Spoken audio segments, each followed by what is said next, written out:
इस first paragraph में जितने भी इम्पोर्टेंट पॉइंट्स हो सकते हैं मैंने उन सबको ऑलरेडी हाईलाइट कर लिया है एंड बिना किसी फर्दर डिले के अब इनको समझने की कोशिश करते हैं। The body of simple organism like hydra is made of different types of cells and the number of cells in each type can be in thousands.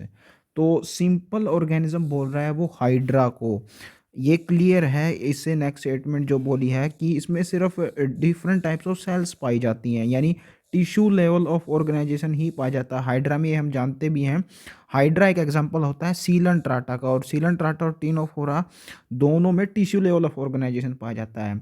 Complex organisms वो होंगे जिनमें organ system level of organization पाया जाएगा, ये हम animal kingdom में भी देख चुके हैं। तो रिलेटिवली सिंपलर ऑर्गेनिज्म होते हैं ये स्पॉन्जेस और सीलंट्राटा और टिनोफोरा, क्योंकि सेलुलर और टिश्यू लेवल ऑफ ऑर्गेनाइजेशन ही इनमें पाया जाता है। So different types of cells combine to form tissues and वही लेवल ऑफ ऑर्गेनाइजेशन होता है हाइड्रा में। And the number of cells in each type can be in thousand, ये नंबर भी आपको याद होना चाहिए एग्जैक्ट, क्या पता ये लाइन आपसे पूछी जाए तो इसको ऐसे आप याद रख सकते हैं, हज़ार से, हाइड्रा से हज़ार आपको याद आना चाहिए। हज़ार में 5 अल्फ़ाबेट्स दिख रहे हैं आपको, हाइड्रा में भी 5 ही हैं। तो हज़ार means thousand, you must know it, Hindi में बोलते हैं इसको। तो इससे आप याद रख सकते हैं कि ईच टाइप ऑफ टिश्यू में हाइड्रा के ऑलमोस्ट 1000 नंबर ऑफ सेल्स हो सकती हैं, ये नंबर आपको पता होना चाहिए क्योंकि एनसीईआरटी में गिवन है। The human body is composed of billions of cells to perform various function, अब ये नंबर भी आपको पता होना चाहिए। तो ये इन्फॉर्मेशन आपको मिल जाएगी molecular basis of inheritance chapter में, जहाँ पे गिवन है कि ह्यूमन जीनोम जो होता है, the haploid content of human DNA, उसमें 3 × 10⁹ बेस पेयर होते हैं, यानी 3 बिलियन बेस पेयर्स होते हैं उसमें। तो इससे आप याद रख सकते हैं कि क्योंकि ह्यूमन जीनोम में 3 बिलियन बेस पेयर होते हैं, तो it human body is composed of billions of cells, ये बिलियन नंबर आप वहाँ से याद रख सकते हैं। In multicellular animals a group of similar cells along with intercellular substance perform a specific function, such an organization is called tissue। अब ये जो सिमिलर सेल्स हैं और स्पेसिफिक फंक्शन है, ये हमने पीछे भी देखा था अनाटमी में जब डेफिनेशन आई थी टिश्यू की, group of common cells and perform a common function, इनको आप उससे भी रिलेट कर सकते हैं, कोई फ़र्क नहीं पड़ता सिमिलर सेल्स स्पेसिफिक फंक्शन बोला है या कॉमन सेल्स या कॉमन फंक्शन बोला है, it doesn't matter. The main difference between a tissue of plant and tissue of animal is this intercellular substance, and ये मैं आपको बार बार बता चुका हूँ, एनिमल किंगडम में भी बताया था, अनाटमी में बताया था, यहाँ भी बता रहा हूँ।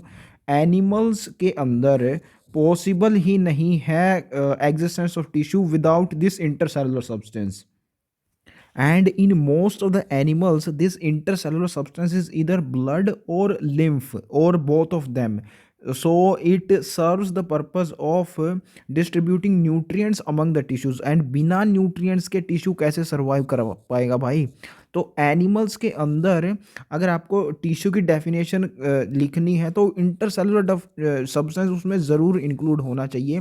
प्लांट्स में ये ज़रूरी नहीं होता because there is no such things found in plants. हम देखेंगे प्लांट फिजियोलॉजी के अंदर there is no circulatory systems in plants, there is no respiratory system in plants as such it is found in animals. तो even इनकी absence के बावजूद भी कैसे ये इनके फंक्शंस हो जाते हैं प्लांट्स में, ये हम प्लांट फिजियोलॉजी में देखने वाले हैं। अभी के लिए सिर्फ इतना याद रखिए आप कि इनमें इंटरसेलुलर सब्सटेंस की कोई ज़रूरत नहीं होती प्लांट्स में, सिर्फ एनिमल्स में ये पाया जाता है टिश्यूज़ के अंदर। when two or more organs perform a common function by their physical and or chemical interaction, they together form organ system। Examples दिए आपको डाइजेस्टिव या फिर रेस्पिरेटरी सिस्टम। तो यहाँ पे ध्यान देने लायक बात ये है कि एटलीस्ट 2 या उससे ज़्यादा ऑर्गन्स होने चाहिए जिनका कॉमन फंक्शन हो to form a organ system. अगर एक ही हुआ तो सिर्फ ऑर्गन ही रह जाएगा, वो organ system level of organization नहीं हो पाएगा। और ऑफ कोर्स इन सारे ऑर्गन्स का एक कॉमन फंक्शन होना चाहिए, उसी को फिर ये सारे मिलके रेगुलेट करते हैं, एक दूसरे की हेल्प करते हैं, तभी वो ऑर्गन सिस्टम बन पाता है। तो common function is essentially very important. And तीसरी बात है इसमें, इसका इनके अमंग जो इंटरेक्शन होता है ये दोनों टाइप का हो सकता है, और अलग से भी इंडिविजुअली भी दोनों टाइप का हो सकता है, फिजिकल एंड, और ये इंपॉर्टेंट वर्ड है यहाँ पे, फिजिकल इंटरेक्शन से फॉर्मेशन ऑफ ऑर्गन सिस्टम। ये आप हमारे लिम्स का एग्जांपल ले सकते हैं। लिम्स होते हैं हमारे एक्सटर्नल ऑर्गन्स, तो मसल्स और बोन्स के इंटरेक्शन से हमारी body as a whole move कर पाती है। ये एग्जांपल है फिजिकल इंटरेक्शन ऑफ ऑर्गन्स का। इसके अलावा केमिकल इंटरेक्शन भी हो सकता है, ये हम देखने वाले हैं। केमिकल कोऑर्डिनेशन जो चैप्टर है उसमें दो ग्लैंड्स होते हैं, जैसे वो एक दूसरे के फंक्शंस को इम्प्लीमेंट कर सकते हैं, यानी इंटरेक्ट कर सकते हैं by chemical means. Chemical messengers होते हैं, हॉर्मोन्स, जिनके द्वारा एक दूसरे के फंक्शंस को रेगुलेट किया जाता है। इसको केमिकल इंटरेक्शन बोलते हैं। तो या दोनों टाइप के इंटरेक्शन हो सकते हैं between organs to form this organ system. Cells, tissues, organs, and organ systems split up the work in a way that exhibits division of labor and contribute to the survival of the body as a whole. तो ये सारी चीज़ें sales से लेके organ systems तक split up करते हैं जो भी वर्क इनको मिलता है, इनके पास होता है, that exhibit division of labour. अब ये जो दोनों चीज़ें यहाँ पे गिवन है, splitting up of the work and division of labour, both of these means the same. इन दोनों में से अगर एक भी होती कोई तो भी ये सेंटेंस बन सकता था। ये इसको सिर्फ ब्यूटीफुल बनाने के लिए दोनों इंक्लूड कर दी गई हैं। जैसे मैं आपको दिखाऊं, सेल्स से लेके ऑर्गन सिस्टम तक split up the work and contribute to the survival of the whole body. तो देखिए ये भी एक अच्छा स्टेटमेंट बन गई है, कोई कमी नहीं लग रही है इसमें। इसको दूसरी वे में देख लीजिए, सेल्स, टिश्यूज, ऑर्गन्स और organ systems exhibits division of labour and contribute to the survival of the body as a whole. ये भी पूरी स्टेटमेंट बन गई है ऑलरेडी। तो ये दोनों चीज़ें इसमें दी गई हैं, ज़रूरत नहीं थी इन दोनों चीज़ों को इंक्लूड करने के लिए। Splitting of the work and division of labour. Splitting of work क्या होता है? डिवाइड करना वर्क को छोटे छोटे हिस्सों में, वही तो होता है। एंड डिवीजन ऑफ लेबर भी वही चीज़ है, लेबर वर्क होता है। तो सेम चीज़ें हैं ये दोनों। सो अगर इन नट शेल आप इस स्टेटमेंट का जिस्ट अगर लेना चाहें तो वो सिर्फ इतना ही होगा कि सेल्स से लेके ऑर्गन सिस्टम्स तक एक डिवीजन ऑफ लेबर एग्जिस्ट करता है। मींस ऑर्गन सिस्टम का कुछ फंक्शन होता है, और जो ऑर्गन्स उसके अंदर होते हैं, ऑर्गन सिस्टम को जो कंसिस्ट करते हैं, उनका कुछ अलग फंक्शन होता है। उन ऑर्गन्स के अंदर जो टिश्यूज होते से बना होता है वो, उनका कुछ अलग फंक्शन होता है। और टिश्यूज के अंदर जो सेल्स होती हैं वो अलग अलग फंक्शंस करती हैं, यानी डिवीजन ऑफ लेबर एग्जिस्ट करता है among all these level of organization. इसका मतलब ये है कि सेल्स जो फंक्शंस कर रही हैं इंडिविजुअली, इससे ऊपर लेवल का ऑर्गेनाइजेशन टिश्यू कुछ और फंक्शन करेगा एज अ होल, और एज अ होल फिर ऊपर ऑर्गन कुछ और फंक्शन करेगा। ऐसे division of level labour exist करता है। मीन्स डिवाइड कर रहे हैं ये एक बड़े वर्क को into simpler forms as the level of organisation decreases from organ system to cellular level of organisation. And इन सब का पर्पज सिर्फ एक होता है, survival of the body as a whole. Organ system के तुरंत बाद आता है body organism level of organisation. तो an organism consist of many organ systems, and organ systems के लेबर यानी वर्क का पर्पस सिर्फ एक ही है, सर्वाइवल ऑफ द ऑर्गेनिज्म यानी body. Now, animal tissues are classified into 4 types: epithelial, connective, muscular and neural। अब इन्हीं के बारे में आगे डिटेल में आपको बताया गया है। सबसे पहले आता है epithelial tissues। We commonly refer to an epithelial tissue as epithelium, plural epithelia।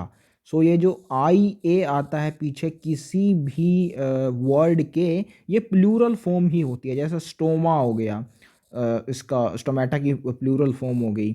तो एपिथेलियम होती है आई यू एम, जिसके पीछे आता है वो सिंगुलर फॉर्म होती है। इसको आप ऐसे याद रख सकते हैं, हमने पीछे पढ़ा था ना केमिस्ट्री के अंदर क्लासिफिकेशन ऑफ एलिमेंट चैप्टर, उसमें अन स्टैंड्स फॉर वन, जो वर्ड रूट होता है अन, वो वन के लिए स्टैंड करता है। तो अन से अम आपको याद रह जाएगा ये, दैट अम जिसके पीछे लगे वर्ड के पीछे वो सिंगुलर होता है, और प्लूरल होता है ये आई ए वाला, अल्टरनेट वे में याद हो जाएगा। तो एपिथेलियल टिश्यू को एपिथेलियम बोला जाता है कॉमनली, एज ऑब्वियस।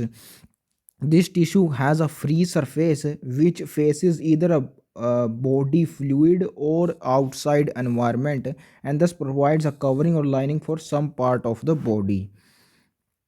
सो एपिथेलियल टिश्यू की ऐसी स्ट्रक्चर को आप उसकी लोकेशन से रिलेट कर सकते हैं। जैसे इसके पास एक फ्री सरफेस होता है, तो एक सरफेस से तो ये उन सेल्स या टिश्यू से जुड़ा होता है जिसके साथ एसोसिएशन है इसकी, और दूसरा इसका फ्री सरफेस होता है which faces either a body fluid और आउटसाइड एनवायरनमेंट। अब हमारी स्किन के अपर लेयर जो होती है उसमें एपिथेलियल टिश्यू पाया जाता है, तो वैसे आपको याद रह जाएगा कि आउटसाइड एनवायरनमेंट भी फेस कर सकता है इसका फ्री सरफेस, और बॉडी फ्लूइड भी फेस कर सकता है। इसको आप ऐसे याद रखिए क्योंकि ये ब्लड वेसल्स में भी पाए जाते हैं उनकी लाइनिंग के अंदर है।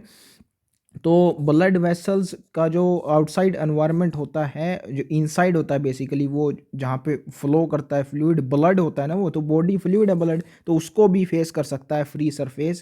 ये दोनों चीज़ें आपको यहाँ बताई। दस प्रोवाइड्स अ कवरिंग और a lining for some part of the body. तो कवरिंग तो स्किन की प्रोवाइड करती है और लाइनिंग होती है इन ब्लड वेसल्स की। तो ऐसे आप याद सकते हैं कि कवरिंग और लाइनिंग का फंक्शन होता है इसका।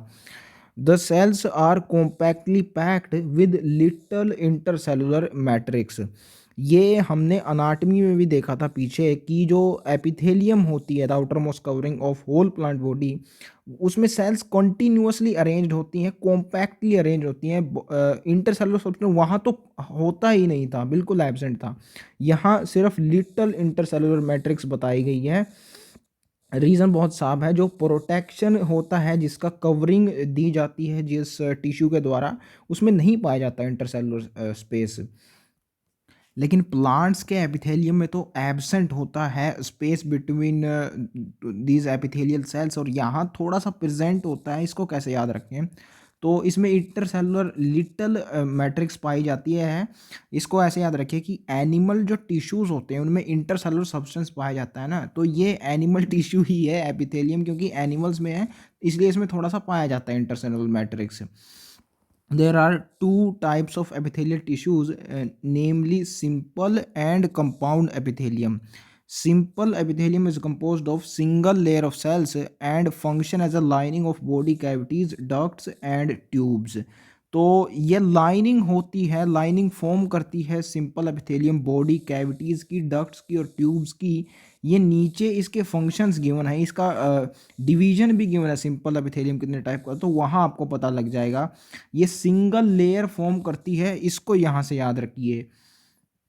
यही एक स्ट्रक्चरल डिफरेंस होता है बिटवीन सिंपल एपिथेलियम और कंपाउंड एपिथेलियम। सिंपल को सिंपल बोला ही इसलिए जाता है क्योंकि इसमें एक लेयर ऑफ सेल्स पाई जाती है। कंपाउंड में दो या दो से ज़्यादा होती है, मिनिमम दो होती है। अगर एक ही होगी तो सिंपल हो गया, तो मिनिमम दो या उससे ज़्यादा भी हो सकती है। So compound epithelium consist of two और more cell layers and has protective function as it does in our skin. तो स्किन में पाई जाती है कंपाउंड एपिथेलियम, ये आगे भी आने वाला है, वहाँ हम लर्न कर लेंगे। एंड अभी के लिए आप इतना याद रखिए, ये मेन डिफरेंस बिटवीन सिंपल और कंपाउंड, एक ही लेयर होती है सिंपल में और दो या दो से ज़्यादा पाई जाती हैं कंपाउंड एपिथेलियम के अंदर। On the basis of structural modifications, simple epithelium is further divided in three types: squamous, cuboidal and columnar simple epithelium।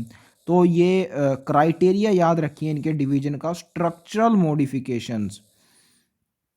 And we know very well how structure is very much related to function also. तो ये indirectly functions के basis पर भी division हो ही जाएगा। आपको दी हुई है यहाँ पे फ्लैटन्ड स्ट्रक्चर होती है सिंपल, जो स्क्वैमस है उसकी। स्क्वैमस, इसे आप याद रखते हैं स्क्वीज हुआ कोई सेल है, तो फ्लैटन्ड वही है जो स्क्वीज हो चुकी है, फ्लैटन्ड सेल। उसके बाद क्यूबॉइडियल है, as the name suggest cube like cells होती हैं इनमें। और कॉलमनार में टाल सेल्स पाई जाती हैं। आप जानते हैं ना, कॉलम होता है जैसे जैसे मरकरी कॉलम बोलूँ मैं, वो टाल होता है ना, अलोंग लेंथ होता है, तो इसलिए कॉलमनार टाल सेल्स होती हैं इसमें। The squamous epithelium is made of a single thin layer. अब यहाँ पे मैंने सिंगल हाईलाइट इसलिए नहीं किया क्योंकि हम सिंपल एपिथेलियम्स की ही बात कर रहे हैं। स्क्वैमस, क्यूबोइडल और तीसरी थी कोलमनार, ये तीनों ही सिंपल एपिथेलियम होती हैं। तो सिंगल तो इन जनरल कैरेक्टर है इसका, इसलिए मैं इसको मार्क नहीं कर रहा, पीछे ऑलरेडी कर चुके हैं। Single thin layer of flattened cells, squamous है तो फ्लैटेंड होंगी, मैं आपको ऑलरेडी बता चुका हूँ। थिन लेयर होती है, ये इसके फंक्शन से क्लियर है। With irregular boundaries, they are found in the walls of blood vessels and air sacs of lungs and involved in function like forming a diffusion boundary। तो किसी भी लेयर ऑफ सेल्स के through diffusion हो पाए liquids का या gases का, you can say, उसके लिए उसकी जो लेयर है वो काफ़ी थिन होनी चाहिए। डिफ्यूजन के एक्चुअली डिफ्यूजन सिर्फ गैसेस का ही होता है। Diffusion is more common in gases. ये लाइन आती है ट्रांसपोर्ट इन प्लांट्स में, चैप्टर में बहुत इंपॉर्टेंट लाइन है, जहाँ पे सिंपल और फैसिलिटेड डिफ्यूजन आता है तो वहाँ पे आती है। तो डिफ्यूजन सिर्फ गैसेस का ही होता है।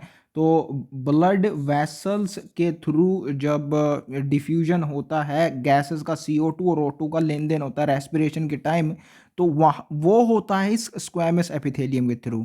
Air sacs of lungs, these are nothing but alveoli, and blood vessels, these are indicating capillaries.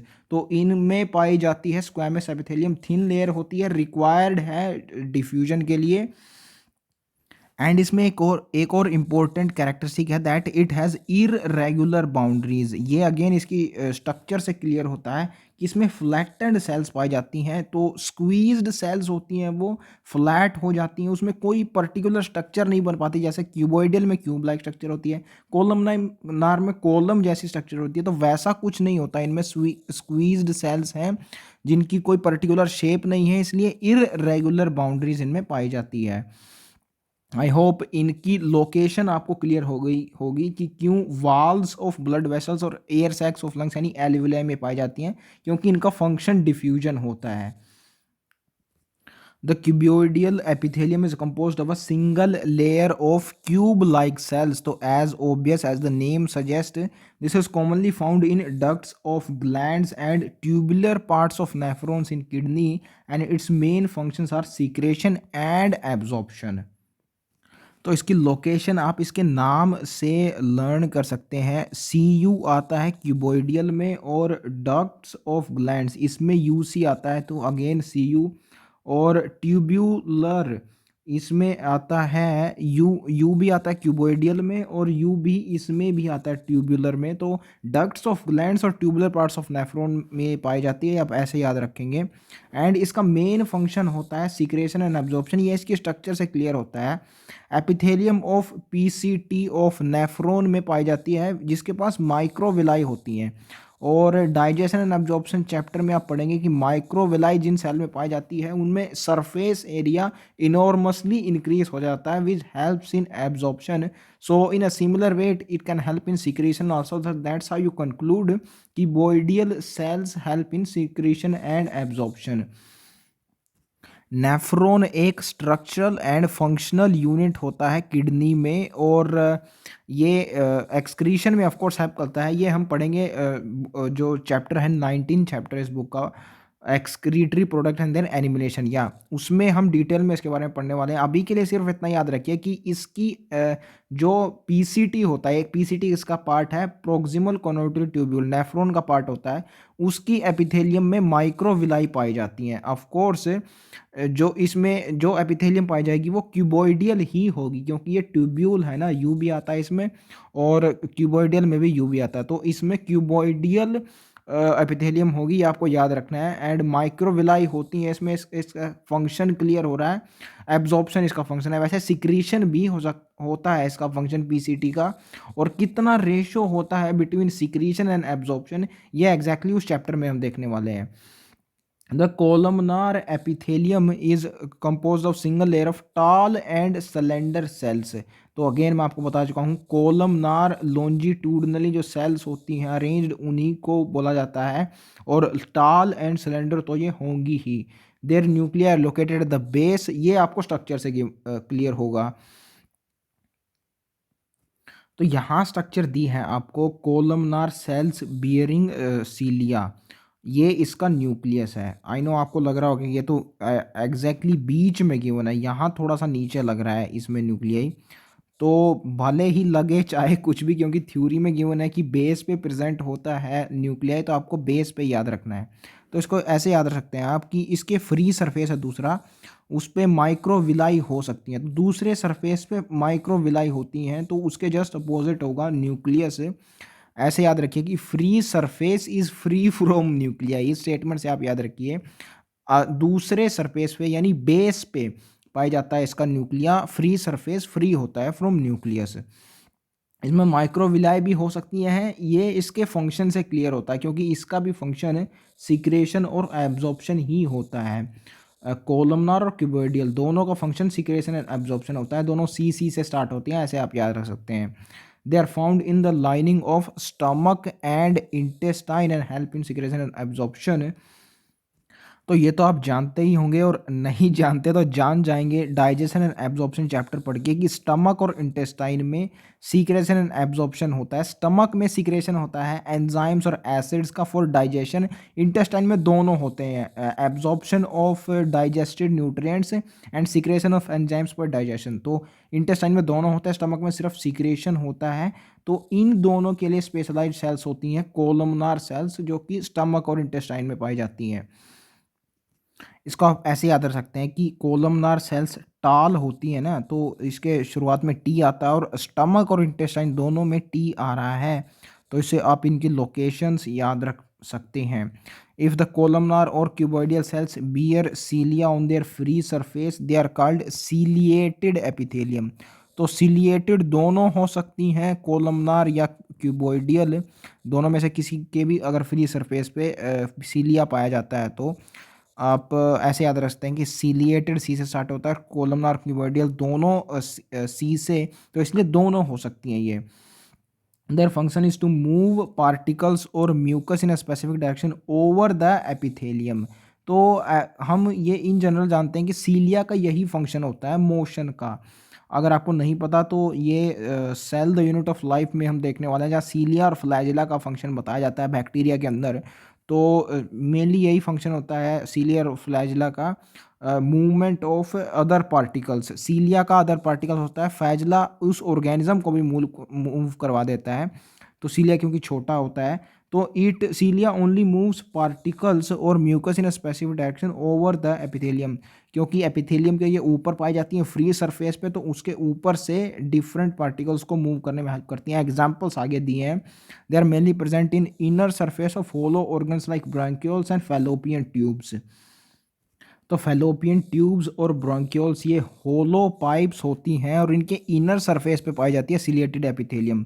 Fallopian tube के अंदर से गुजरता है एग, और एग आप जानते हैं जो फीमेल्स में होता है वो स्टेशनरी चीज़ होती है, स्टेशनरी गैमेट होता है, उसको मूव करने के लिए बहुत ज़रूरी है सिलिएटेड एपिथेलियम की प्रेजेंस। इवन जो स्पर्म होता है उसके पास तो टेल भी होती है, तो वो खुद से भी मूव कर सकता है, लेकिन एग के मोशन के लिए बहुत ज़रूरी है सिलिएटेड एपिथेलियम, इसलिए फैलोपियन ट्यूब्स में पाई जाती है।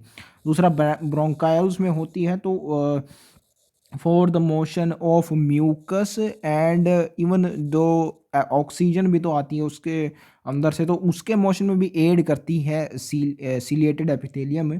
और पार्टिकल्स कौन से हो सकते हैं ब्रोंकाइल्स के अंदर, जैसे अगर आपके रेस्पिरेटरी ट्रैक्ट यानी ब्रोंकाइल्स के अंदर कोई बैक्टीरिया या फिर वायरल इन्फेक्शन हो जाए, तो उनको ख़त्म करने के लिए जो इम्यून सेल्स आपके शरीर के अंदर होती हैं, जैसे कि मैक्रोफेजेस, उनके मोशन में हेल्प कर सकती है ये सिलिएटेड एपिथेलियम। तो उन्हीं को एज अ पार्टिकल ट्रीट करती है फिर, और उनके मोशन में हेल्प करते हैं। इवन दो हम जानते हैं ये लोकोमोशन मूवमेंट चैप्टर में कि मैक्रोफेजेस इटसेल्फ मूवमेंट कर सकती हैं, वो अमोइबेड मूवमेंट होती है उनमें। तो इवन देन क्योंकि स्लो हो सकती है अमोइबेड मूवमेंट, तो उसको एड करने के लिए सिलिएटेड एपिथेलियम का यूज़ किया जा सकता है inside ब्रोंकायोल्स। Some of the columnar or cuboidal cells get specialized for secretion and are called glandular epithelium.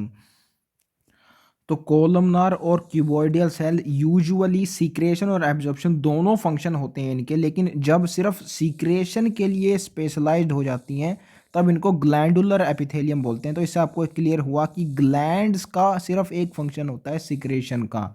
दो टाइप की हो सकती हैं ये, unicellular consisting of isolated glandular cells, example goblet cells of alimentary canal, and multi cellular consisting of cluster of cells, salivary gland is the example. तो इनके नाम से ही क्लियर हो रहा है कि इनमें से कौन सा यूनिसेलुलर है और कौन सा मल्टी सेलुलर है। गोबलेट सेल्स बोला है उसने, और आप अगर एग्जैक्टली जानना चाहें तो इनका फंक्शन होता है secretion of mucus, alimentary canal में पाई जाती हैं। तो सेल्स बोल रहा है वो, इनको मींस इंडिविजुअल सेल्स हैं, यानी आइसोलेटेड ग्लैंडुलर सेल्स हैं ये। एग्जांपल होगा इनका गोबलेट सेल्स। और मल्टी सेलुलर यानी जिसमें बहुत सारी सेल्स पाई जाएंगी एक ही ग्लैंड के अंदर, which consist of cluster of cells, उसका सलाइवरी ग्लैंड दिया है उसका एग्जांपल। यहाँ पे सलाइवरी सेल्स नहीं बोला है उसने, और यहाँ पे गोबलेट ग्लैंड नहीं बोला है उसने। तो इससे आप याद रख सकते हैं कि गोबलेट सेल्स यूनिसेलुलर होती हैं और सलाइवरी ग्लैंड इसके अंदर बहुत सारी सेल्स पाई जाती हैं, ये मल्टी सेलुलर होता है। इन दोनों के डायग्राम्स भी आपको गिवन है, तो देख के आपको पता लगाना आना चाहिए कि कौन सा इनमें मल्टी सेलुलर है और कौन सा यूनिसेलुलर। तो ए पार्ट आपको एग्जांपल दिया है यूनिसेलुलर ग्लैंड का, और ये आप ऐसे पहचान सकते हैं कि इसमें ये एक सेल दिख रही है आपको एज अ होल, ये पूरी सेल है और ये उसका न्यूक्लियाई है। तो एक ही सेल दिख रही है आपको, ऐसे अलग अलग न्यूक्लियाई दिख रहे हैं, मीन्स अलग अलग सेल्स हैं, ये सिंगल सेल्स हैं, आइसोलेटेड ग्लैंडुलर सेल्स हैं। तो इसको यूनिसेलुलर ग्लैंड बोले हैं। यहाँ देखिए बहुत सारी सेल्स दिख रही हैं आपको इसी एक सेम ग्लैंड के अंदर, तो इसलिए इसको मल्टी सेलुलर ग्लैंड बोलेंगे। एंड इसको इसके सिक्रीशंस से भी पहचाना जा सकता है। देखिए ये एक न्यूक्लियाई है इस सेल का, और ये इसका सिक्रीशन है जो ग्लैंड प्रोड्यूस करता है। और यहाँ देखिए ये इतनी सारी सेल्स यहाँ पे इकट्ठा हुई हैं और सिक्रेशन इन सब का एक ही है, इस ग्रीन जो पार्ट आपको दिखाया गया है। तो सारी सेल्स सिर्फ एक ही सिक्रेशंस को बनाने में कंट्रीब्यूट कर रही हैं, इसलिए इसको मल्टी सेलुलर ग्लैंड बोला गया है। On the basis of mode of pouring of their secretions, glands are divided into two categories, namely exocrine and endocrine glands. Exocrine glands secrete mucus, saliva, earwax, oil, milk, digestive enzymes, and other cell products. These products are released through ducts or tubes. अब ये एक difference होता है between exocrine and endocrine gland से। Ducts और tube पाई जाती हैं exocrine glands के अंदर। In contrast, endocrine glands do not have ducts. Their products called hormones are secreted directly into the fluid bathing the gland. And ये fluid bathing the gland usually होता है blood. So hormones are released into bloods, and blood serves as a medium for transport of hormones to the location of their action from the location of their production. सो ये एक बड़ा difference था exocrine and endocrine glands के बीच में। And आपको इसके examples learn करने की चिंता नहीं करनी है, क्योंकि एंडोक्राइन का सिर्फ एक ही प्रोडक्ट होता है हॉर्मोन्स, और बाकी सारे जितने हैं ये एक्सोक्राइन के ही हैं। इसके बाद आती है compound epithelium which is made up of more than one layer, यानी मल्टी लेयर्ड होती है, and this has a limited role in secretion and absorption. तो हमने देखा सिक्रीशन एंड एब्जॉर्प्शन क्यूबोइडियल और कोलमनार एपिथेलियम के द्वारा किया जाता है, तो कि सिंपल एपिथेलियम होती हैं। तो सिंपल एपिथेलियम की क्योंकि सिंगल लेयर्ड होती है तो उससे एसोसिएटेड है सिक्रेशन एंड एब्जॉर्प्शन फंक्शन। ये मल्टी लेयर्ड होती हैं, इसलिए लिमिटेड रोल है इनका, मतलब ऑलमोस्ट एब्सेंट ही मान लीजिए कि ये सिक्रेशन और एब्जॉर्प्शन कर पाएंगी। इनका मेन फंक्शन होता है protection against chemical and mechanical stresses. तो दोनों टाइप के स्ट्रेसेस से ये प्रिवेंट करती है, प्रोटेक्शन करती है इसके इनर साइड्स के टिश्यूज़ का, वेदर इट बी केमिकल और मैकेनिकल। इसका रीज़न ये है क्योंकि ये सिर्फ लेयर्स ऑफ सेल्स है, मल्टी लेयर्ड ऑफ सेल्स है। ये डिफ्रेंशिएट नहीं करती बिटवीन वेरियस केमिकल्स या फिर mechanical dangers, outside mechanical dangers. सिर्फ लेयर्स होती हैं ये, इनका फंक्शन सिर्फ प्रोटेक्शन का होता है। तो चाहे बाहर से कुछ केमिकल आ रहा हो या कोई मैकेनिकल एब्स्ट्रैक्शन आ रहा हो, उन दोनों को ही सेम ट्रीट करेंगे और दोनों को ही प्रोटेक्शन देंगी, because they have no means to differentiate between chemicals and mechanical stresses, that's why they protect us from both of the stresses. अब इनकी लोकेशंस आपको ज़रूर याद रखनी है, कहाँ कहाँ पाई जाती है कंपाउंड एपिथेलियम की। They cover the dry surface the skin and moist surface of buccal cavity pharynx। तो बक्कल कैविटी के अराउंड ही, उससे थोड़ी सी आगे रीजन पाया जाता है pharynx। तो इन दोनों को एक साथ ही मान लीजिए आप, इन दोनों को एक साथ लर्न करना आपको। ड्राई सरफेस में ही पाई जाती है कंपाउंड एपिथेलियम और मॉइस्ट सरफेस में ही पाई जाती है। ड्राई सरफेस स्किन के, क्योंकि आप जानते हैं कि मोस्ट ऑफ द टाइम हमारी स्किन ड्राई होती है, एक्सेप्ट फॉर द टाइम जब एक्सरसाइज कर रहे होते हैं तो पसीना आता है, लेकिन वो एक्सेप्शंस है। इन जनरल हमारी स्किन ड्राई ही होती है। तो dry surface of the skin and moist surface of the buccal cavity, buccal cavity में सलाइवा पाई जाती है, उसका सरफेस मॉइस्ट होता है। तो ये इन दोनों को एक साथ आप याद रखें कि दोनों सरफेसेस में ही पाई जाती है, बक्कल कैविटी के मॉइस्ट, बक्कल कैविटी एंड फेरिक्स के मॉइस्ट सरफेस में और ड्राई सरफेस ऑफ स्किन में। और inner lining of ducts of salivary glands and pancreatic ducts में भी ये पाई जाती है। अब यहाँ पे ध्यान दीजिए, इनर लाइनिंग बोला गया है क्योंकि इनका फंक्शन सिर्फ प्रोटेक्शन का होता है, मल्टी लेयर्ड सेल्स होती हैं। सरफेस पे तो वो पाई जाएंगी ना जो एब्जॉर्प्शन एंड सीक्रेशन में हेल्प करेंगी, जो सिंगल लेयर ऑफ सेल्स होंगी, सिंपल एपिथेलियम होंगी, वो पाई जाएंगी ना सरफेस पे। तो ये इनर लाइंस में ही पाई जाएंगी, मल्टी लेयर्ड इनर लाइनिंग को फॉर्म करेंगी ducts of salivary glands and pancreatic ducts. ये दोनों भी जो ग्लैंड्स दिए हुए हैं, इनको भी लर्न करना आपको कि कौन से ग्लैंड्स यहाँ पे मेंशन है। तो इसको आप इस तरीके से याद रख सकते हैं। पिछले चैप्टर में हमने पढ़ा था कि एक सिंपल टिश्यू होता है कोलन काइमा, और वो पाया जाता है यंग स्टेम में और पैटियोल ऑफ लीफ के अंदर। सो एस से स्टेम और एस से सलाइवरी ग्लैंड और पैटियोल पी से, और पी से पैनक्रियाटिक डक्ट्स, और कोलन काइमा को से स्टार्ट होता है और को से होता है कंपाउंड एपिथेलियम। तो कंपाउंड एपिथेलियम की लोकेशंस भी उन्हीं अल्फ़ाबेट से स्टार्ट होती हैं जो कोलन काइमा के स्टार्टिंग अल्फ़ाबेट से स्टार्ट होती हैं। तो ऐसे आप इनकी लोकेशन याद रख सकते हैं। मल्टी लेयर्ड सेल्स होती हैं, ये आपको पहचानना आना चाहिए अगर डायग्राम आ जाए तो।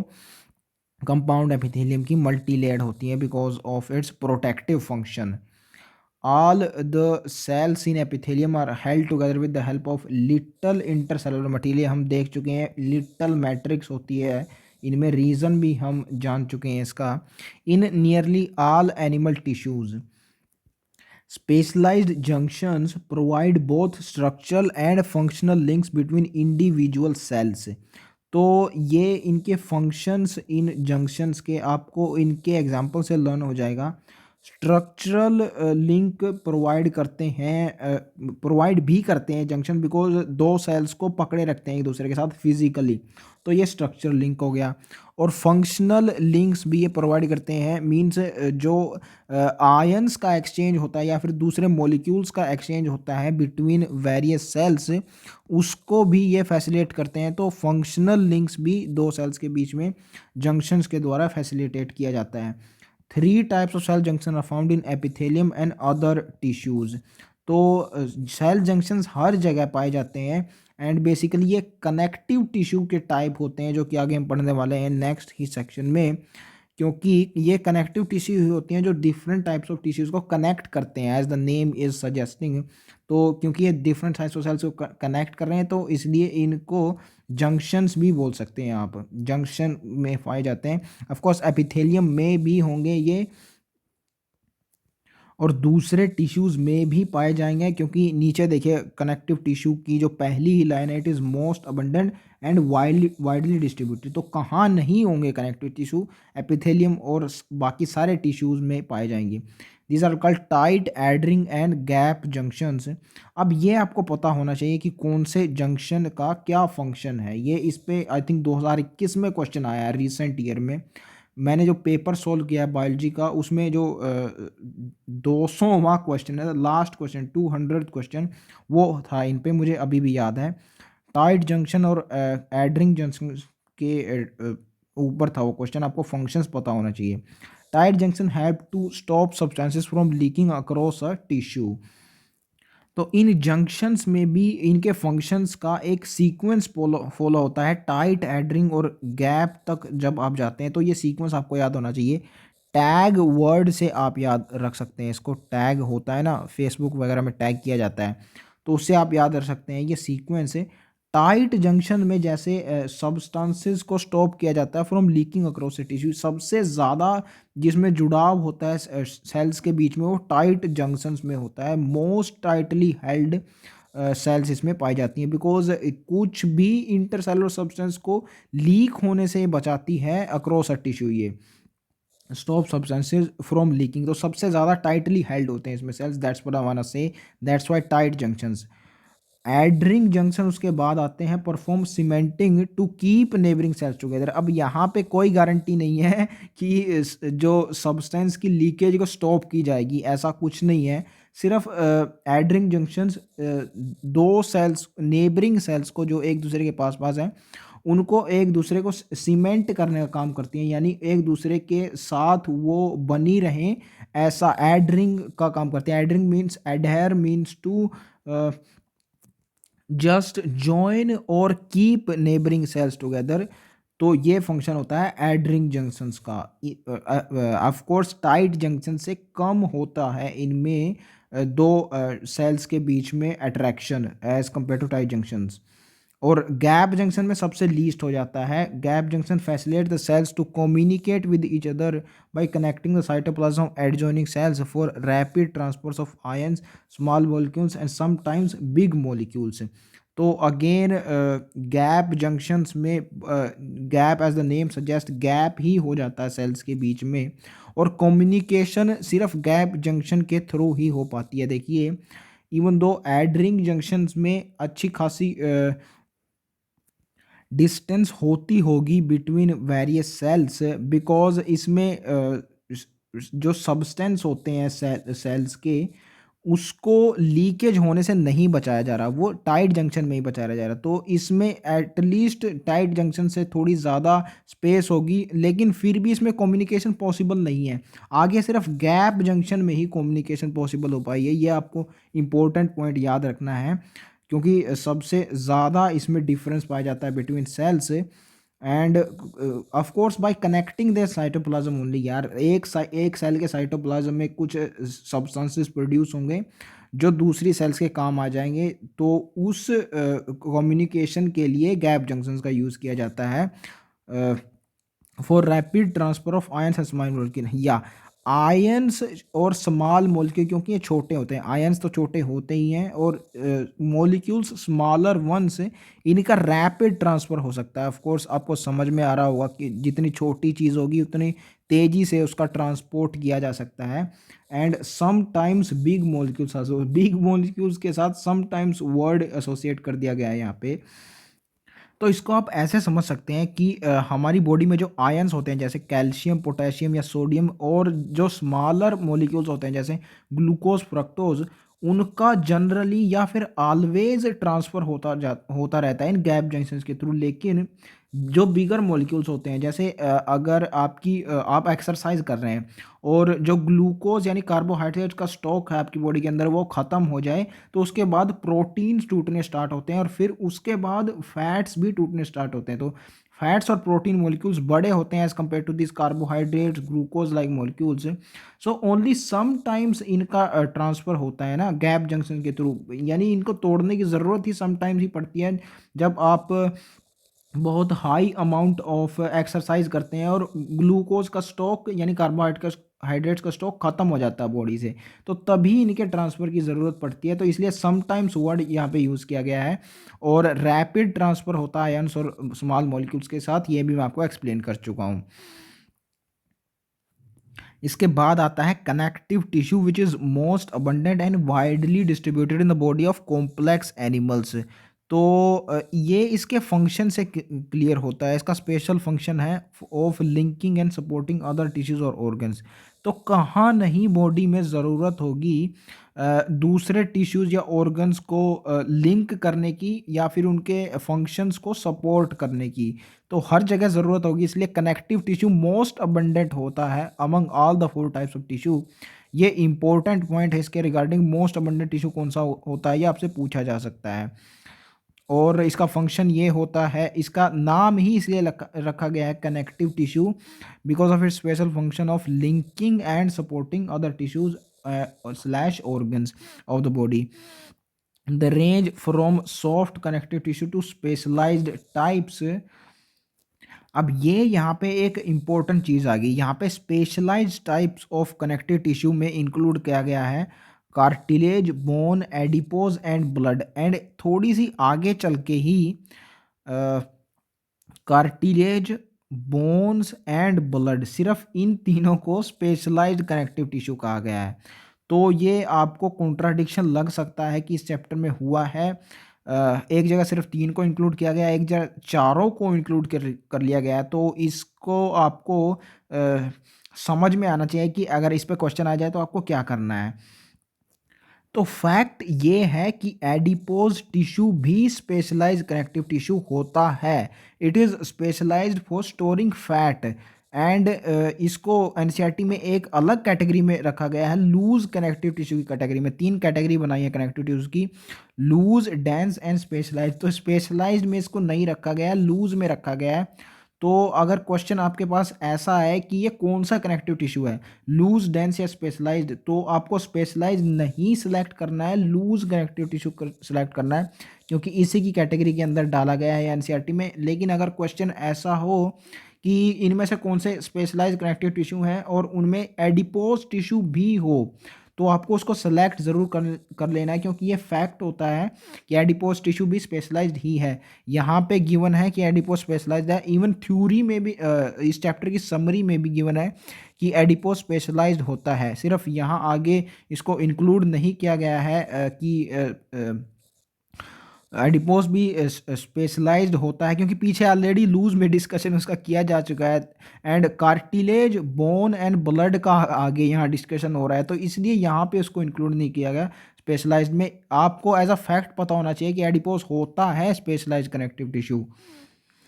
एंड अगर आपके पास 4 ऑप्शन हो स्पेशलाइज कनेक्टिव टिश्यू के लिए और उनमें से सिर्फ आपको 3 को सिलेक्ट करना हो, तो उसके लिए कार्टिलेज, बोन और ब्लड को आपको सिलेक्ट करना हो, क्योंकि यहाँ पे स्पेसिफिकली मेंशन है ये 3 सिर्फ। तो आई होप इससे रिलेटेड जितने भी क्वेश्चन हैं मैं उनको क्लियर कर चुका हूँ।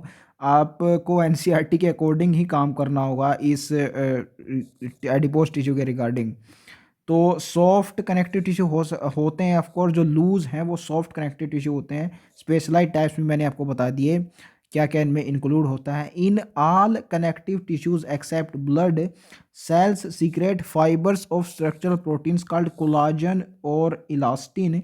The fibres provide strength, elasticity and flexibility to the tissue. तो ब्लड इन फाइबर्स को सीक्रेट नहीं करता, इसका रीज़न ये होता है क्योंकि इसमें न्यूक्लियस ही नहीं पाया जाता। Cell the unit of life में हम पढ़ते हैं कि ब्लड और सीव ट्यूब्स, ये दो सेल्स होती हैं जो ई न्यूक्लिएटेड होती हैं, यानी न्यूक्लियस इनमें नहीं होता, सीव ट्यूब्स में नहीं होता। ये हमने अनाटमी में भी देख लिया था और वहाँ पे ब्लड भी इंक्लूड कर दिया गया है। एंड न्यूक्लियस ही वो रीजन होता है एक सेल में जहाँ प्रोटीन्स वगैरह बनाए जाते हैं by tRNA, by the process of translation. ये हम पढ़ते हैं मॉलिक्यूलर बेसिस ऑफ इनहेरिटेंस में। अभी के लिए सिर्फ इतना याद रखिए कि न्यूक्लियस नहीं होगा तो प्रोटीन्स नहीं बनेंगे, और ये fibres are nothing but structural proteins. तो क्योंकि न्यूक्लियस नहीं है तो ये फाइबर्स नहीं बना पाएगा ब्लड। बाकी सब में न्यूक्लियस होता है, सारे टाइप्स ऑफ कनेक्टिव टिश्यू में, तो उनमें बन जाता है। इनके टाइप्स भी आपको याद रखने हैं फाइबर्स के, कोलाजन और इलास्टिन। इन दोनों के पीछे इन और इन आता है, इससे आप याद रखें कि ये प्रोटीन्स होते हैं ये फाइबर्स। एंड इस बुक की अगर बात की जाए एनसीईआरटी बायोलॉजी की से, तो इसमें सिर्फ आपको कोलाजन फाइबर ही दिखेगा हर जगह। इलास्टिन सिर्फ नाम के लिए आप याद रखें कि ये भी फिब्रस प्रोटीन होता है। The fibers provide strength, elasticity and flexibility to the tissue. अब इनके ये फंक्शंस होते हैं कनेक्टिव टिश्यूज़ के, आप इनके एग्जांपल से लर्न कर सकते हैं। जैसे बोन होता है एक कनेक्टिव टिश्यू, तो बोन आपके ऑर्गन्स को स्ट्रेंथ प्रोवाइड करता है, need not to explain this fact. और इलास्टिसिटी के लिए आप याद रख सकते हैं कि इसमें एग्जांपल्स है टेंड्रिल्स वगैरह का, नीचे आते हैं टेंड्रिल्स। डेंस कनेक्टिव टिश्यूज़ में उनको इंक्लूड किया गया। तो टेंड्रिल्स क्या करते हैं, वो मसल्स को बोन से कनेक्ट करते हैं। तो उसके मसल्स के थ्रू बोन्स की मूवमेंट इलास्टिकली एंड फ्लेक्सिबली करवाने के लिए टेंड्रिल्स का मेजर रोल होता है। तो फाइबर्स के ये फंक्शंस होते हैं, ये आगे जब एग्जांपल्स देखेंगे हम कनेक्टिव टिश्यूज के, तो उनमें भी क्लियर हो जाएगा कि ये तीनों के तीनों फंक्शंस डेफिनेटली पाए जाते हैं फाइबर्स के। एंड ये मेन सेल्स होती हैं कनेक्टिव टिश्यू की फाइबर्स, इसलिए ये ही एग्जिबिट करते हैं ये features. These cells also secrete modified polysaccharides which accumulate between the cells and fibers and act as matrix or ground substance। तो एम से मॉडिफाइड और एम से मैट्रिक्स, ऐसे आप याद रखेंगे कि मॉडिफाइड पॉलीसैकेराइड्स होते हैं मैट्रिक्स। वैसे मॉडिफाइड को आप ऐसे भी याद रख सकते हैं क्योंकि जो पॉलीसैकेराइड्स होते हैं यानी carbohydrates usually as a source of energy use किए जाते हैं। पहले इनको छोटे यूनिट्स में यानी ग्लूकोज और फ्रक्टोज में ब्रोक किया जाता है, फिर उनको as a source of energy use किया जाता है। लेकिन यहाँ पे ग्राउंड सब्सटेंस यूज़ किए जा रहे हैं ये, तो कुछ ना कुछ मॉडिफिकेशन ज़रूर होनी चाहिए इनमें। तो दैट्स वाई मॉडिफाइड पॉलीसैकेराइड्स होते हैं ये, जो एज अ मैट्रिक्स एक्ट करते हैं। और मैट्रिक्स वो स्पेस होता है जहाँ पे ये फाइबर्स और सेल्स ऑफ कनेक्टिव टिश्यूज पाई जाती हैं। Connective tissue are classified into 3 types: loose, dense and specialised connective tissues. Loose connective tissue has cells and fibers loosely arranged in a semi-fluid ground substance। तो नाम से ही clear हो रहा है क्योंकि लूज कनेक्टिव टिश्यू है इसलिए सेल्स और फाइबर लूजली अरेंज होते हैं इसमें, और सेमी फ्लूइड होता है इसमें मैट्रिक्स यानी ग्राउंड सब्सटेंस। ये आप ऐसे याद रखिए क्योंकि इसके जो एग्जांपल्स हैं वो बीनीथ द स्किन पाए जाते हैं। तो एस से स्किन, और इनका फंक्शन भी होता है सपोर्ट, वो भी एस से है। तो इससे आप याद रखें कि ये सेमी फ्लूइड ग्राउंड सब्सटेंस होता है, टोटली फ्लूइड नहीं होता, इसका ध्यान रखिए, सेमी फ्लूइड होता है। एरियोलर टिश्यू इसका एग्जाम्पल है which is present beneath the skin and often it serves as a support framework for epithelium, क्योंकि एपिथेलियम के जस्ट नीचे पाया जाता है एरियोलर टिश्यू, इसलिए supporting as a supporting framework act करता है for epithelium. It contains fibroblast cells that produce and secrete fibres, macrophages and mast cells. तो ये आपको ऊपर इसका फिगर भी गिवन है, वहाँ से आपको क्लियर हो जाएगा। Fibroblast are the cells that produce and secrete fibres. ये ब्लास्ट वर्ड ह्यूमन रिप्रोडक्शन में भी आता है, क्लास 12 बायोलॉजी, वहाँ पे ये ब्लास्टोसिस्ट और ब्लास्टोसिल ईटीसी की फॉर्म में आता है। तो वहाँ पे सेल्स प्रोड्यूस हो रही हैं जाइगोट से, तो blast word must be associated with production, और यहाँ पे फिब्रो के साथ एसोसिएटेड है। तो फाइबर्स जब प्रोड्यूस होते हैं तो फिब्रोब्लास्ट उसको प्रोड्यूस करती है। And it also contains macrophages and mast cells which are immunologically competent cells। तो इसको आप ऐसे याद रखेंगे कि ये एरियोलर टिश्यू में ही इसलिए पाए जाते हैं क्योंकि यही वो एरिया होता है जहाँ पे आपको वैक्सीन वगैरह लगाई जाती है।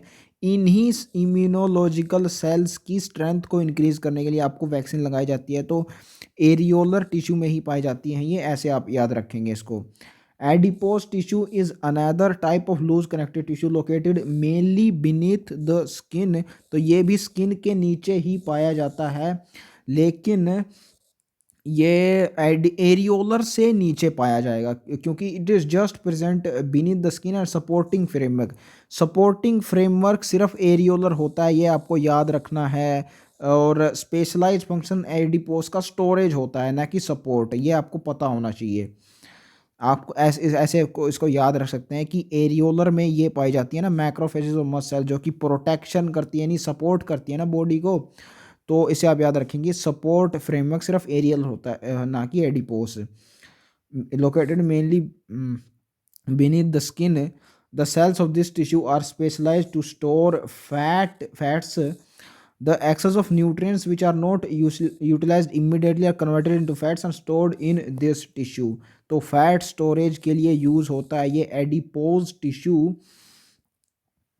इसको आप ऐसे लर्न कर सकते हैं कि इस स्टेटमेंट से कि adipose tissues adds fat to your body.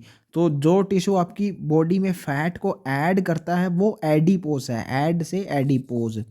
और एरियोलर टिश्यू स्किन के जस्ट नीचे पाया जा सकता है। इसको आप ऐसे याद रख सकते हैं क्योंकि जो स्किन होती है वो काफ़ी आपको सॉफ्ट फील होती है, ऐसा लगता है उसके नीचे एयर भरी हुई है। ऐसे आप लर्न कर सकते हैं कि उसके जस्ट नीचे जो टिश्यू पाया जाता है वो एरियोलर होता है। अब इन दोनों की स्ट्रक्चर देख लेते हैं लूज कनेक्टिव टिश्यूज़ की। ऑफ कोर्स इनकी सॉफ्ट अपीयरेंस होती है, जो आपको बताए थे ना सॉफ्ट कनेक्टिव टिश्यूज़, ये लूज कनेक्टिव टिश्यू ये सॉफ्ट टाइप ही है जो पहले डिस्कस किया था कि they range from soft to specialise. Soft दो टाइप ये ही होते हैं, दो, एरियोलर और एडिपोस, दोनों सॉफ्ट होते हैं। तो ये है एरियोलर टिश्यू, इसके अंदर मस्त सेल पाई जाती है और मैक्रोफेजेस भी होते हैं। देखिए मैक्रोफेजेस काफ़ी बड़ी सेल होती है ये, एंड इम्यूनोलॉजिकली कॉम्पिटेंट होती है, इम्यून सिस्टम को बनाए रखती है, एंड फैगोसाइटिक होती है। ये फेज का मतलब यही है कि जो पैथोजेंस वगैरह हमारे बॉडी को नुकसान पहुंचाते हैं उनको ये सीधे निकल जाती है, यानी फैगोसाइट कर जाती है। इसलिए इसको मैक्रोफेज बोलते हैं। मैक्रो मीन्स बड़ी होती है, फेज मीन्स फैगोसाइट करती है पैथोजेनिक सेल्स को। और मस्त सेल्स इन्वॉल्व होती हैं एलर्जिक रिएक्शंस में। ये हम आपको जानने को मिलेगा ह्यूमन हेल्थ एंड डिजीज़, वहाँ भी इसका जिक्र आता है। और बॉडी फ्लूइड्स एंड सर्कुलेशन वहाँ भी होते हैं क्योंकि ब्लड का पार्ट होती हैं, ब्लड में पाई जाती हैं, इसलिए जो फॉर्म्ड एलिमेंट्स होते हैं ब्लड के वहाँ पाई जाती हैं। तो इसलिए उस चैप्टर में इसका जिक्र आता है। अब आपको पहचानना आना चाहिए कि इनमें से कौन सी मैक्रोफेज है और कौन सी मस्ट सेल है, अगर आपको लेबलिंग्स आ जाए इस डायग्राम से बनानी एग्ज़ाम में। तो लोकोमोशन एंड मूवमेंट चैप्टर में आपको बताया गया है कि मैक्रोफेजेस अमोइबेड मूवमेंट करती हैं। इसका मतलब ये अमीबा जैसी दिखनी भी चाहिए ना, तो अमीबा जैसी ये दिखती हैं। इसमें ये स्ट्रक्चर्स आप देखें सूडोपोडिया जैसी दिखाई दे रही हैं, तो ये स्ट्रक्चर होगी मैक्रोफेजेस की। ये अमोइबेड मूवमेंट से आप अंदाज़ा लगा सकते हैं। इसके जस्ट अल्टरनेट जो स्ट्रक्चर होगी ये मस्त सेल की होगी, क्योंकि सिर्फ दो ही यहाँ पे बताई है, मैक्रोफेजेस और मस्त सेल। तो मैक्रोफेजेस आपको पहचाननी आ गई, अल्टरनेट वे में आप मस्ट सेल को मार्क कर सकते हैं कि ये मस्ट सेल होगी। और फिब्रोब्लास्ट होती हैं वो sales that secret fibres.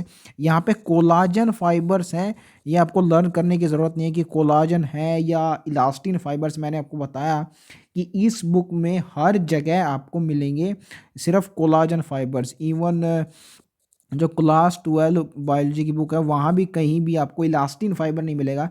NEET biology में सिर्फ आपको कोलाजन फाइबर्स ही मिलेंगे। तो बेधड़क आपको जहाँ भी फाइबर्स लिखना हो कोलाजन फाइबर्स ही लिखना है। तो ऐसे इन चारों लेबलिंग्स को आप लर्न कर सकते हैं। इसके बाद देखते हैं एडिपोज टिश्यू को। और आप देख रहे हो कि यहाँ बहुत सारी और भी सेल्स दिख रही हैं आपको। देखिए जैसे इनकी लेबलिंग्स नहीं की गई यहाँ पे, ये ब्लड में पाई जाती हैं सारी types of cells. Areolar tissue क्योंकि स्किन के नीचे पाया जाता है, तो स्किन के नीचे वहाँ पे ब्लड का भी तो एरिया होगा, लिम्फ वगैरह भी पाए जाएंगे, तो उनमें होती हैं ये। सब की आपको लेबलिंग्स नहीं याद रखनी, जो एनसीईआरटी में गिवन है सिर्फ उनकी याद रखिए। तो फैट स्टोरेज एरिया पाया जाता है एडिपोज टिश्यू में, that's we know very well. It adds fat to the body. Nucleus भी होगा इसमें ऑफ कोर्स सिर्फ एक ही होता है कनेक्टिव टिश्यू ब्लड जिसमें न्यूक्लियस नहीं पाया जाता, बाकी सब में होता है, ये मैं आपको बता चुका हूँ ऑलरेडी। और प्लाज्मा मेम्ब्रेन भी ऑफ कोर्स होगी यार इसमें, क्योंकि ये एक एनिमल सेल है और एनिमल सेल में सेल वॉल नहीं होती, लेकिन प्लाज्मा मेम्ब्रेन तो ज़रूर होती है। इसके थ्रू एक्सचेंज ऑफ आयंस वगैरह होते हैं। तो ऐसे आप लेबलिंग्स याद रख सकते हैं एडिपोज टिश्यू की, काफ़ी सिंपल हैं इसकी लेबल्स। इसके बाद आता है डेंस कनेक्टिव टिश्यू। ये दो टाइप का होता है, dense regular and dense irregular. Fibres and fibroblast are compactly packed in the dense connective tissue. So नाम बता रहा है ये तो डेंस होता है, मीन्स कंसंट्रेटेड वे में इसमें पैक्ड होते हैं फाइबर्स और fibroblast. Orientation of fibers show a regular irregular pattern and are called dense regular and dense irregular tissues. तो जिसमें रेगुलरली ओरिएंटेड होते हैं फाइबर्स वो डेंस रेगुलर, इरेगुलर जिसमें होते हैं वो dense irregular. In dense regular connective tissues, the collagen fibers are present in rows between many parallel bundles of fibers. Tendons and ligaments इसके एग्जाम्पल होते हैं.